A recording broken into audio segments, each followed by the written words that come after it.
Now we're ready to go to the back side of the handout. As you look at the top of that handout, on the back side, you're going to see that I've given you two different definitions. One is for x-intercept, one is for y-intercept. Go ahead and read those definitions now. Now, most people remember from a previous math class that the x-intercept is a place where we're going to be crossing through the x-axis, and the y-intercept is a place where we're crossing through the y-axis. However, sometimes when people are looking at these items, they're not quite certain what to write down. Some authors ask you to write down x-intercepts as points. Some authors ask you to write down x-intercepts as numbers. So you just have to be aware of what your author is waiting for. Well, your author likes to define intercepts as points. So if you didn't catch that when you read through those definitions a moment ago, go ahead and circle the word point in both of those definitions. So with that in mind, I'm going to go ahead and jump down just a little bit. There's a picture on your handout, a graph.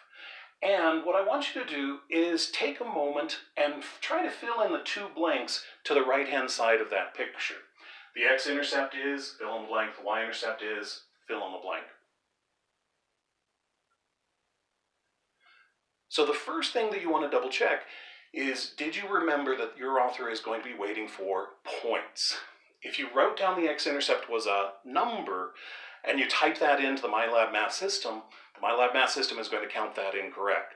So you have to remember that x-intercepts are points according to your author. So the x-intercept is the place where you're crossing through the x-axis. And the point where you're crossing through the x-axis is the point 1, 0. So the x-intercept is the point 1, 0. Now the y-intercept is the place where we're crossing through the y-axis, and once again your author defines it as the point where we're crossing through.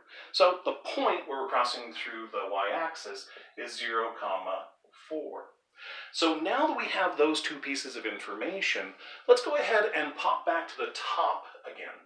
You're going to notice underneath each one of those definitions that I gave you for x-intercept and y-intercept, I had a fill in the blank. So somebody is going to be 0 at an x-intercept. Let's go ahead and check that out in terms of the item that you just wrote down. The x-intercept on the graph that I gave you was 1, 0. So remember that your points are always going to be x, y ordered pairs. So the x value is 1 there, but the y value is 0. So that's an important piece of information to note.